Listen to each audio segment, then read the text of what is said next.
అమెరికాలో IC rights అనేవి చాలా విపరీతంగా జరుగుతున్నాయి. ట్రంప్ అడ్మినిస్ట్రేషన్ స్టార్ట్ అయినప్పటి నుంచే ఐసీ రైట్స్ అనేవి ఎక్కువగా వినడం స్టార్ట్ అయింది. బట్ లాస్ట్ 2 మంత్స్ నుంచయితే వీటి యొక్క సంఖ్య ఇంకెక్కువగా పెరగడం, అంటే ఇంకెక్కువగా ఐసీ రైట్స్ జరగడం. బట్ బయట ఏంటి సోషల్ మీడియాలో అంటే ఓన్లీ కూడా సౌత్ ఇండియన్స్‌ని టార్గెట్ చేశారు ఐసీ రైట్స్. సౌత్ ఇండియన్స్ లోపల కూడా ఓన్లీ తెలుగు మాట్లాడే వాళ్ళ మీదనే ఎక్కువగా ఐసీ రైట్స్ జరుగుతున్నాయి అని చెప్పి, దీని మీద నా ఒపీనియన్ ఏంటి అనేది షేర్ చేద్దాం అనుకుంటున్నా. డెఫినిట్‌గా మీరు కూడా షేర్ చేయండి. మీ యొక్క ఒపీనియన్ ఏంటి అని జెప్పేసి.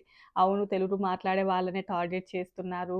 ఐసీ రైట్స్ వాళ్ళకి తెలుగు వాళ్ళు, తమిళం వాళ్ళు, మలయాళం వాళ్ళు అని జెప్పేసి డిఫరెన్షియేషన్ ఉంటది. సో, దీని మీద మీ ఒపీనియన్ ఏంటి అనేది కామెంట్ చేయండి. సో, ఇంకా యూఎస్ఏలో ఆల్మోస్ట్ మన ఇండియన్స్ యొక్క పాపులేషన్ ఒక 50 లక్షల వరకు ఉండొచ్చు. అందులోపల సౌత్ ఇండియన్స్‌ని ఎస్పెషల్లీ తెలుగు మాట్లాడే వాళ్ళ సంఖ్య ఎక్కువగా ఉంటది. ఆ తర్వాత హిందీ, ఆ తర్వాత తమిళం ఇలా ఉంటారు. అండ్ ఇందులోపల గూడా మన సౌత్ ఇండియన్స్‌ని ఎక్కువగా టెక్ కంపెనీస్ ఎక్కడుంటాయో అక్కడ. అంటే ఫర్ ఎగ్జాంపుల్ చెప్పాలి అంటే టెక్సాస్ అక్కడ, అందులో Dallas and Houston and New York, New Jersey and California and Chicago ఇక్కడే ఎక్కువగా మన ఇండియన్స్. అందులోపల సౌత్ ఇండియన్స్‌ని ఎస్పెషల్లీ టెక్ కంపెనీస్ ఎక్కువగా ఎక్కడుంటాయో అక్కడ ఉండడానికి ఇంట్రెస్ట్ చూపిస్తారు. ఎందుకంటే సౌత్ ఇండియన్స్‌ని ఎక్కువగా వచ్చేది టెక్ ఫీల్డ్ కోసమే వస్తారు. అందులోపల స్టూడెంట్సే కానియండి ఎవరైనా కూడా. అండ్ స్టూడెంట్స్ కూడా ఎక్కువగా మన సౌత్ ఇండియన్స్‌మే ఎక్కువగా ఉంటాం. ఇండియన్స్ లోపల ఎక్కువ సౌత్ ఇండియన్స్‌మే ఉంటాం స్టూడెంట్స్ లోపల. అందులోపల కూడా ఎక్కువ తెలుగు వాళ్ళే స్టూడెంట్స్‌గా రావడానికి ఇంట్రెస్ట్ చూపిస్తారు యూఎస్ఏకి. మిగతా వాళ్ళతో పోల్చుకుంటే ప్రాబబిలిటీ ఇండియన్స్ లోపల తెలుగు వాళ్ళదే ఎక్కువగా ఉంటది. ఈవెన్ టెక్ ఫీల్డ్ లోపల కూడా అంటే హెచ్-1 వీసాల మీద, ఎల్-1 వీసాలు, ఈవెన్ డాక్టర్స్ అలాంటి వాళ్ళు కూడా ఎక్కువగా కొంచెం తెలుగు వాళ్ళు మన సౌత్ ఇండియన్సే ఎక్కువగా ఉంటారు. అండ్ నార్త్ ఇండియన్స్ ఏంటి అంటే హోటల్స్ లోపల అండ్ బిజినెస్ ఫీల్డ్‌కి అండ్ మోటార్స్ లోపల వర్క్ చేయడానికి ఇలాంటి వాటిల లోపల ఎక్కువ నార్త్ ఇండియన్స్ ఉంటారు. And H two B visa and truck డ్రైవర్‌లలాగా డ్రైవింగ్ ఫీల్డ్ అలాంటి వాటి కోసం కొంచెం నార్త్ ఇండియన్స్ ఎక్కువగా కనిపిస్తూ ఉంటారు. అండ్ ఎక్కువ అసైలియం సీకర్స్ అండ్ యూఎస్ఏకి వచ్చాక అసైలియం తీసుకొని ఇక్కడే ఉండిపోయేవాళ్ళు. ఇలా ఎక్కువ నార్త్ ఇండియన్స్‌ని అండ్ ప్రాబబిలిటీస్ ప్రకారం కూడా సౌత్ ఇండియన్స్‌తో పోలిస్తే నార్త్ ఇండియన్సే ఎక్కువగా కొంచెం యూఎస్ఏ లోపల ఇల్లీగల్‌గా ఉండడానికి కానియండి, వచ్చేటప్పుడు ఇల్లీగల్‌గా రావడానికి ఎక్కువ ఛాన్సెస్ వాళ్ళవే ఎక్కువగా ఉంటాయి. ఎందుకంటే చాలామంది బిజినెస్ ఫీల్డ్ లోపల ఉండడం అండ్ హోటల్స్ అండ్ మోటల్స్ అలాంటివి ఎక్కువగా వాళ్ళు ఇక్కడ ఎస్టాబ్లిష్ చేయడము, గ్యాస్ స్టేషన్స్ ఇలాంటివి ఎక్కువగా వాళ్ళ ఇక్కడ ఉండడం వలన ఎక్కువగా నార్త్ ఇండియన్స్ వాళ్ళకి తెలిసిన రిలేటివ్స్ కానియండి, ఎక్కువగా గుజరాతీలు, ఈవెన్ పంజాబీస్ ఇలా ఎక్కువగా వచ్చి ఇక్కడ స్టే చేస్తూ ఉంటారు. వచ్చేటప్పుడు లీగల్‌గా వచ్చినా కూడా ఆ తర్వాత వాళ్ళ యొక్క వీసా వ్యాలిడిటీ అయిపోవడం, ఆల్రెడీ వాళ్ళ యొక్క టైమ్ అయిపోయినా కూడా యూఎస్ఏలోనే ఉంటూ ఉంటారు. సో, ఇలా మన ఇండియన్స్ లోపల సౌత్ ఇండియన్స్, నార్త్ ఇండియన్స్ ఇలా ఉంటారు. సో, ఇంకా ఐసీ రైట్స్ విషయానికొస్తే నా యొక్క ఒపీనియన్‌లో వాళ్ళకి south Indians, north Indians, Indians వీళ్ళు తెలుగు మాట్లాడుతున్నారు ఇలాంటిదైతే ఉండదు అని అనుకుంటున్నాను. ఐసీ రైట్స్ యూఎస్ఏలో చాలా విపరీతంగా పెరిగాయి. అండ్ వాళ్ళ మీద కూడా చాలా వరకు ప్రెషర్ ఉంది. ఎందుకు అనంటే లాస్ట్ టైము అంటే లెక్క చూస్తేనేమో చాలామంది ఇల్లీగల్‌గా ఉన్నట్లుగా ఉంది. బట్ డైలీ ఒక ఐసీ టీమ్‌ని ఏర్పాటు చేసి అంత చేసినా కూడా అసలు డైలీ ఎక్కువ మంది డిపోర్టేషన్స్ అవ్వడం ఇలాంటివి ఎక్కువగా జరగట్లేవు కాబట్టి లాస్ట్ టైమ్ అంటే ట్రంప్ అడ్మినిస్ట్రేషన్ స్టార్ట్ అయిన కొద్ది రోజుల లోపలనే ఐసీ టీమ్‌ని కూడా చేంజ్ చేశారంట. అంటే అసలు అనుకున్నంత మంది డిపోర్ట్ అవ్వట్లేరు అని చెప్పేసి. యాస్ ఎ న్యూస్ ప్రకారం ఆల్రెడీ కొత్త టీమ్‌ని కూడా ఏర్పాటు చేశారు. వాళ్ళ మీద కొంచెం ప్రెషర్ ఉంది అని చెప్పి. అండ్ ప్రెజెంట్ యూఎస్ఏలో టెక్సాస్, మినిసోటా, కాలిఫోర్నియా ఇలాంటి చోట ఎక్కువగా రైడ్స్ జరుగుతున్నాయి. అందులోపల టెక్సాస్‌లో ఎక్కువగా మన ఇండియన్స్ తెలుగు మాట్లాడే వాళ్ళు ఎక్కువగా ఉండడానికి ఇంట్రెస్ట్ చూపిస్తారు. నెక్స్ట్ వన్ కాలిఫోర్నియాలో కూడా ఎక్కువగా ఇండియన్స్ ఉంటారు.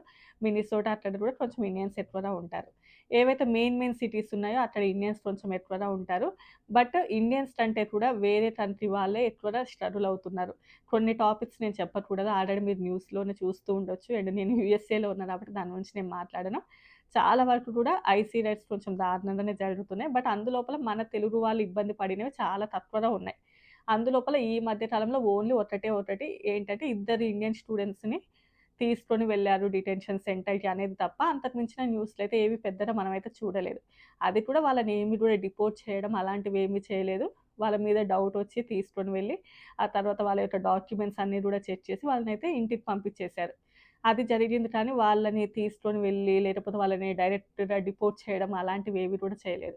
ఆల్రెడీ చాలా సార్లు చెప్పాను ఐసీ టీమ్‌కి వీళ్ళు వీళ్ళు లీడర్‌గా ఉన్నారు. వీళ్ళకి ఐ-20 ఉంది, ఐ-94 ఉంది. ఇంత డెప్త్‌గా అంటే ఐ-797 ఇవన్నీ కూడా వాళ్ళకి తెలీదు. ఐసీ వాళ్ళు చాలా మంది మిలిటరీ లోపల రిటైర్ అయిన వాళ్ళు కానియండి, ఈవెన్ బయట వేరే వాళ్ళు ఎవరైతే ఉంటారో వాళ్ళని ఐసీలాగా ఎవరైతే మీకు అనుమానం ఉంటదో, లేకపోతే ఎవరైతే వాళ్ళకి కొంచెం చెప్పి ఇలాంటి వాళ్ళనైతే మీరు అనుమానంగా ఉంటే తీసుకెళ్ళండి అనేది ఒకటుంటది. సో, దానిని బేస్ చేసుకొని ఏంటి అంటే వాళ్ళొచ్చేసి చెక్ చేయడము.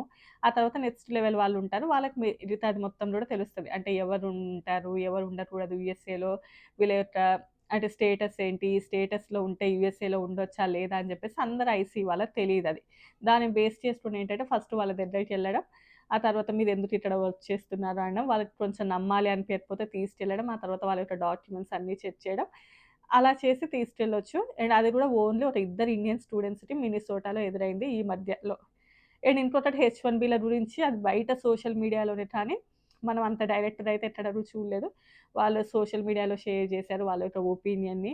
ఒక 7 అవర్స్ వరకు ఆల్రెడీ వీడియో చేశారు గదా! ఒక 7 అవర్స్ వరకు వాళ్ళు ఇబ్బంది పడ్డారు. ఆల్రెడీ మేము యూఎస్ఏలో లీగల్‌గానే ఉంటున్నా కూడా వీళ్ళకి అది తెలియలేదు. మేము చాలా వరకు టెన్షన్ పడ్డాము అనేది ఒక న్యూస్. ఇవి తప్ప ఇంక అంతగా డెప్త్‌గా ఇండియన్స్ మీదగా అది కూడా తెలుగు మాట్లాడే వాళ్ళ మీద అనేది మనం ఎక్కువగా అయితే చూడలేదు అని నా అభిప్రాయం. మీరు చూసారా? అసలు ఎంతమంది ఇండియన్స్ మీ తెలుగు మాట్లాడే వాళ్ళు డిపోర్ట్ అయ్యారు? ఎంతమంది డిటెన్షన్ సెంటర్‌కెళ్లారు మన తెలుగు వాళ్ళు? అనేది అంటే మీకు తెలిస్తే తప్పకుండా కామెంట్ చేయండి. ఇంతమంది ఎళ్లారు డిటెన్షన్ సెంటర్‌కి అనేది. తెలిసినవైతే ఓన్లీ 3 ఈ మధ్య కాలంలో. అది ఇద్దరు స్టూడెంట్స్‌ది అది బయట జూసాం. మనం ఆ వీడియో గూడా జూసాం. బట్ హెచ్-1బీ వాళ్ళు షేర్ చేశారా అనేదే తప్ప అది సోషల్ మీడియాలో తిరిగేదే గాని డైరెక్ట్‌గా అయితే మనకు తెలీదు. బట్ చాలా మందిని అడుగుతూ ఉండొచ్చు. అండ్ ఇంకోటేంటంటే ఏదైనా ఒక కంపెనీకెళ్ళేసి అక్కడ వాళ్ళు రైడ్స్ చేయడం కానియండి, ఏదైనా ఒక కంపెనీ లోపల డాక్యుమెంట్స్ చెక్ చేస్తే ఎస్పెషల్లీ సౌత్ ఇండియన్స్‌మే ఉంటాం. ఆల్రెడీ చెప్పా కదా! టెక్ ఫీల్డ్ లోపల సౌత్ ఇండియన్స్‌మి అందులోపల తెలుగు మాట్లాడే వాళ్ళమే యూఎస్ఏలో కొంచెం ఎక్కువ మందిమి ఉంటాం కాబట్టి ప్రాబబిలిటీస్‌ని బేస్ చేసుకుంటే మేబీ అలా ఉండేటటువంటి ఛాన్సెస్ ఉన్నాయి కానీ ఓన్లీ కూడా అంటే ఏదో అంటారు చూసారా? రాయేసిన చోట మనం నిల్చున్నాం గానీ, మనం నిల్చున్న చోట రాయెయ్యలేదు అన్నట్టుగా. సో, అలాంటిదొకటి. సామెత బాలేదా? ఏదో. వాళ్ళు ర్యాండమ్‌గా చెక్ చేస్తున్న టైంలో మనం అక్కడ ఉండొచ్చేమో కానీ, వాళ్ళు మన కోసమే వచ్చి, తెలుగు మాట్లాడే వాళ్ళ కోసమే వచ్చి అక్కడ చేస్తున్నారు అనేది నాకు చాలా వరకు క్వెషన్ మార్క్. మీ అభిప్రాయం అయితే తప్పకుండా కామెంట్ చేయండి. అలానే ఉన్నారు. ఎవరైతే తెలుగు మేబీ ఎవరైనా కంప్లెయింట్ ఇస్తే రావచ్చు. అంటే మనకు తెలీదు గదా!